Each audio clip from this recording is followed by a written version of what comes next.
Hello guys, welcome back. मैं हूं ज्योति चौहान। आप लोगों के सामने वो देख रहे हैं आप मुझे आर्ट ज्ञान कला में मैं लेकर आई हूं आज आप लोगों के लिए बहुत ही खास, बहुत इम्पोर्टेंट।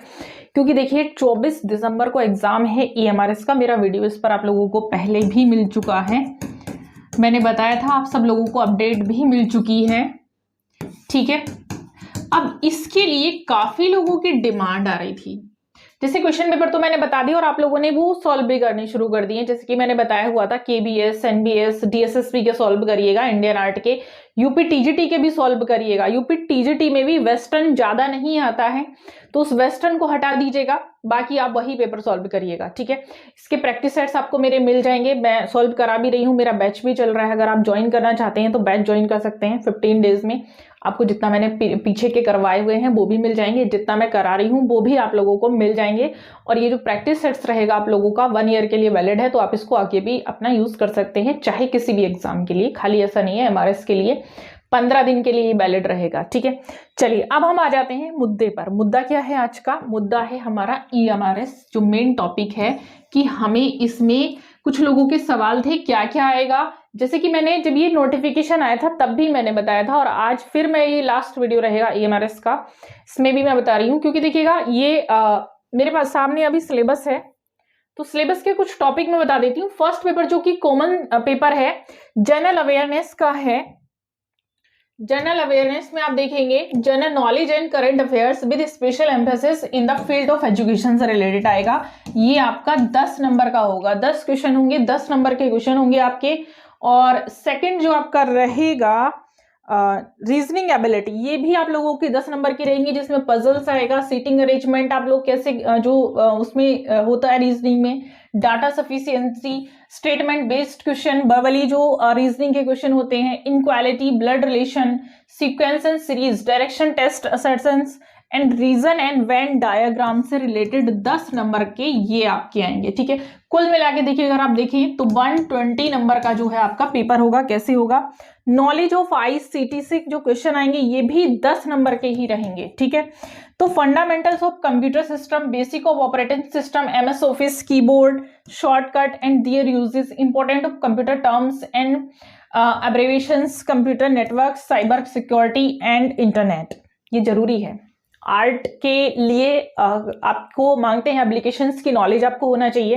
एंड सेकेंडली, क्योंकि जो सारी चीजें हैं वो डिजिटली हो चुकी हैं, तो ये तो पार्ट आज के समय में बहुत ही इंपॉर्टेंट है, और ये सबको आता भी है, ये कोई इतना बड़ा पार्ट नहीं है। आई होप दिख रहा होगा ना आपको सबको, मुझे जूम करने की जरूरत तो नहीं है ना। चलिए नेक्स्ट पर चल रहते हैं। ये है नेक्स्ट पॉइंट आपका टीचिंग एप्टीट्यूड को लेकर। सब लोगों के बड़े क्वेश्चन आ रहे थे मेरे पास कि ये आर्ट से रिलेटेड आएगा या कैसे आएगा। तो ये कॉमन पेपर में है, आर्ट वाले पेपर में टीचिंग एप्टीट्यूड नहीं है, तो कॉमन पेपर में कॉमन वाला ही टीचिंग एप्टीट्यूड आएगा। ठीक है, टीचिंग एप्टीट्यूड वैसे कॉमन ही होता है, आर्ट से जुड़ा हुआ या किसी सब्जेक्ट से विशेष से जुड़ा हुआ नहीं होता है। जैसे teaching nature, characteristics, objectives and basic requirements, learners, characteristics, factors affecting teaching method and teaching ads and evaluation system. तो टीचिंग की जो मेथोडोलॉजी है, टीचिंग का जो तरीका है, वही आपसे उसी से रिलेटेड आपको क्वेश्चन किए जाएंगे। ये जो क्वेश्चन है मैं बता देती हूँ आपको कहाँ कहाँ मिल सकते हैं। BEd की जो बुक्स होती हैं या NTT की जो बुक्स होती हैं उनमें भी ये क्वेश्चंस आपको, मतलब इस तरह के टॉपिक आपको मिल जाएंगे, तो उन टॉपिक को ही उठाइएगा। जब आप टॉपिक कवर कर लेते हैं, कंटेंट क्लियर हो जाता है आपका, तो उसके बाद क्वेश्चन आप इजीली सॉल्व कर पाएंगे। ठीक है, ये बेसिकली आपको जो फर्स्ट पेपर होता है, मैं देखती हूँ CTET वगैरह में भी आप लोगों को ये मिल जाएंगे, तो वहां से आप लोग फर्स्ट पेपर जो है वो क्लियर कर सकते हैं। इनकी बुक्स भी मार्केट में अवेलेबल होती हैं। ये भी आप लोगों का 10 नंबर का आएगा। ठीक है, नेक्स्ट है experiential activity based pedagogy and case study based, और national education policy NEP 2020।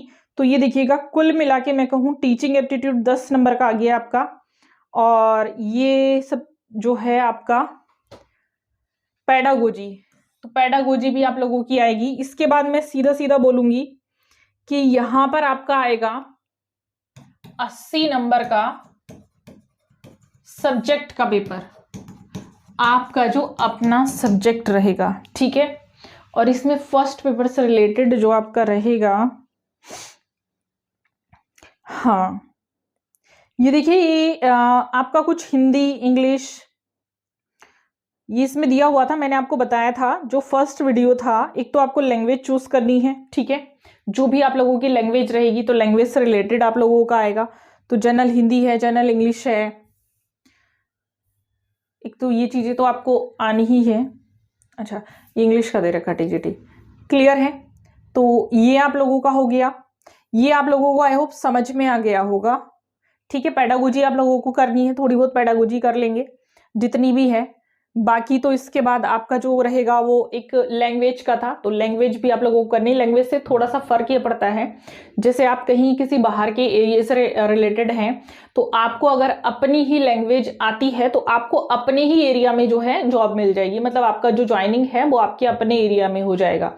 Hindi English तो इसमें कॉमन है ही। बाकी 80 नंबर का आपका सब्जेक्ट आएगा, ठीक है। तो कुल मिला के कितना नंबर बनता है, 120 आपका बन जाएगा, ठीक है।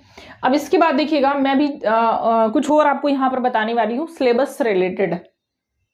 देखिए, लैंग्वेज कॉम्पिटेंसी का जो टेस्ट रहेगा आपका इसमें वो 30 मार्क्स का रहेगा, ठीक है। लैंग्वेज का जो मैंने अभी लिखवाया है, जो ऊपर दे रखा है, तो वो आपका 30 मार्क्स का रहेगा लैंग्वेज वालों के लिए। तो ये आप लोगों को 30 मार्क्स इसमें गेन हो जाएंगे। फर्स्ट पेपर देखिएगा, कुछ लोग पूछते हैं क्लियर करना जरूरी है, फर्स्ट पेपर क्लियर करना जरूरी है, इसीलिए वो फर्स्ट पेपर दिया होता है। 10 मार्क्स में से ज्यादा भी नहीं, आपको 5 मार्क्स एटलीस्ट मेरे हिसाब से लाना चाहिए। 5 मार्क्स, क्योंकि देखिए जो गेन होता है ना पेपर फर्स्ट अटेम्प्ट में कैसे क्लियर किया जाता है। तो जैसे यहाँ पर 10 नंबर का आपने देखा होगा कि जैसे रीजनिंग दे रखा है, ठीक है, 10 नंबर की, अगर आप यहाँ पे 10 में से मान के चलिएगा आप 7 to 8 भी अगर ले आए तो आपने ठीक ठाक 6 मार्क्स गेन कर लिए, ठीक है। अब आपको फर्स्ट में ही गेन करने का मौका मिला है कि आप फर्स्ट में जितना गेन कर सकते हैं। सेकेंडली क्या है, आपका जो अपना सब्जेक्ट है बहुत इजी है। एक चीज और मैं यहां से बता देती हूँ, अभी मैं वापस आऊंगी यहाँ। ये फर्स्ट जो पहली बार हो रहा है हमारा इसका एग्जाम, ये बहुत इंपॉर्टेंट है और इसमें मैं मानती हूं कि जो लोग दे रहे हैं उनके लिए एक गोल्डन अपॉर्चुनिटी है। वो इसलिए क्योंकि क्वालिफिकेशन आप देख रहे हैं इस तरह से रखी गई कि भीड़ बिल्कुल नहीं है। दूसरा ये है, पेपर का फर्स्ट टाइम जो पैटर्न आता है वो थोड़ा इजी होता है। जैसे जैसे आगे बढ़ता जाएंगे वैसे वैसे भीड़ होती जाएगी, वैसे वैसे कंपटीशन टफ होता जाता है। तो आप लोगों के लिए, अगर आप लोगों को फर्स्ट अटेम्प्ट में क्लियर करना है तो जितनी चीजें मैंने बताई हैं EMRS से रिलेटेड, जो पेपर पैटर्न मैंने बताए हुए हैं, जितना पिछले वीडियो में भी बताया हुआ है, उसको आप लोग फॉलो जरूर करिएगा। उसको फॉलो करने के बाद आपका सिलेक्शन पक्का है। क्योंकि वो मैं एक छोटा सा और थोड़ा सा और बता देती हूँ किस तरीके से करना है। पूरा जितना भी, सबसे पहले तैयारी करने के लिए आपको क्या करना है, सिलेबस लेना है अपना, जो आपके सब्जेक्ट का सिलेबस है। सब्जेक्ट का पहले मैं बता रही हूँ, अभी सब्जेक्ट का जो भी सिलेबस है, जो भी आपके टॉपिक्स दे रखे हैं, उन टॉपिक्स को उठाइएगा। उन टॉपिक्स को उठाने के बाद जो जो चीजें आपके पास कंटेंट लिखा हुआ है उन टॉपिक्स से रिलेटेड, उनको पढ़िएगा। पढ़ने के बाद फिर उनके क्वेश्चन आंसर करिएगा कि आप कितने पानी में हैं, वो आपको पता चल जाएगा, ठीक है। तो ये जो तरीका है ये बहुत अच्छा है। इससे क्या होगा, एक तो आपका जो सिलेबस है वो कवर हो जाएगा, फिर सिलेबस में से कहीं से भी कुछ भी आया है वो आप इजीली क्लियर कर पाएंगे। आपको कहीं से भी कुछ भी प्रॉब्लम नहीं होने वाली है। अगर कहीं से भी कुछ भी आता है, एग्जैक्ट क्या रहेगा, सिलेबस में जो डेट और टाइम जिन चीजों का दे रखा है, वो डेट और टाइम भी आप लोगों का क्या हो जाएगा कि आपने कुछ भी लिखा है, बुक में किसी में भी कुछ भी है, आपके नोट्स में कुछ भी है, बट आपके जो सिलेबस में एग्जैक्ट लिखा हुआ है वही वो आता है। तो वो आपके लिए इंपॉर्टेंट रहेगा जो सिलेबस में आया हुआ है। सिलेबस के अकॉर्डिंग टाइम पीरियड जो भी वहां पर मेंशन कर रखा है चीजों का, मैंने देखा हुआ है सिलेबस में मेंशन कर रखा है कुछ चीजों का, तो उसको आप लोग लेकर चलिएगा। वो आप लोगों के लिए बहुत ही इंपॉर्टेंट है, ठीक है। चलिए वापस आ जाते हैं फर्स्ट पेपर पर। तो मैंने लैंग्वेज से रिलेटेड आप लोगों को बताया था 10 मार्क्स, और मैंने बताया था यहाँ पर अगर 80 नंबर का है, आपने सिलेबस को अगर इस तरीके से तैयार कर लिया है तो फर्स्ट पेपर में आपने ठीक ठाक मार्क्स ले लिए हैं। इधर आपने अपने सब्जेक्ट में जो अगर थोड़ा बहुत आपको लगता है कि कहीं से कुछ ज्यादा नहीं अच्छा रहा, तब भी आप लोगों का पेपर क्लियर हो जाएगा, क्योंकि इधर आपने फर्स्ट पेपर को बहुत स्ट्रॉन्ग बनाया हुआ है। जिस एग्जाम में भी फर्स्ट पेपर है ना, उसको आप फर्स्ट पेपर को अच्छे से कर लीजिएगा, साथ में सब्जेक्ट को कर लीजिएगा। तो मैं मानती हूँ फर्स्ट पेपर में जो ये टेंशन हो जाती है ना कि ये पता नहीं क्लियर होगा नहीं होगा फर्स्ट पेपर, उसके बाद हमारा चेक होगा, तो वो एक तो वो प्रॉब्लम आपकी सॉर्ट आउट हो जाती है। दूसरा क्या होगा, आपका फिर जो सिलेक्शन है वो कोई नहीं रोक सकता। पूरा जो ये आप ये तैयारी इस तरीके से अगर करके लेकर जाएंगे तो ये बहुत इजी आप लोगों के लिए हो जाएगा। फर्स्ट टाइम हो रहा है, बिना डरे जाइएगा, बस आप लोगों के अंदर कॉन्फिडेंस होना चाहिए। ये हमारे इसके लिए या हर एग्जाम के लिए मैं कहूँगी। और जितना सिलेबस मैंने बताया हुआ है, जो जो चीज़ें मैंने बताई हैं उनको तैयार करिए। इंडियन आर्ट को अभी से ऐसे लग जाइएगा, सब कुछ छोड़ दीजिएगा। फ़ोन में इंटरनेट सिर्फ यूज़ करिएगा तो सिर्फ पढ़ाई के लिए यूज़ करिएगा, अदरवाइज सारी चीज़ें अनइंस्टॉल कर दीजिएगा, बाद में इंस्टॉल कर लीजिएगा एग्ज़ाम के बाद, चाहे 24 की शाम को आके ही इंस्टॉल कर लीजिएगा। बट अभी अनइंस्टॉल कर देंगे तो ज़्यादा अच्छा है, क्योंकि उधर ध्यान नहीं भटकेगा। और ये 15 दिन जो रहेंगे आप लोगों के बहुत ही इंपॉर्टेंट होने वाले हैं। तो best of luck all of student for EMRS के लिए। मेरी शुभकामनाएं आप लोगों के साथ हैं, ब्लेसिंग्स आप लोगों के साथ हैं। आप बहुत अच्छा करके आएंगे और जैसे सिलेक्शन हो जाएगा, मुझे पता है आप लोग सीधा कॉल मेरे पास करते हैं। तो मिलेंगे नेक्स्ट वीडियो में। इससे रिलेटेड जो भी आप लोगों को क्वेरी है प्लीज़ कमेंट कर दीजिएगा, और please like share and subscribe जरूर करेंगे। Thank you so much.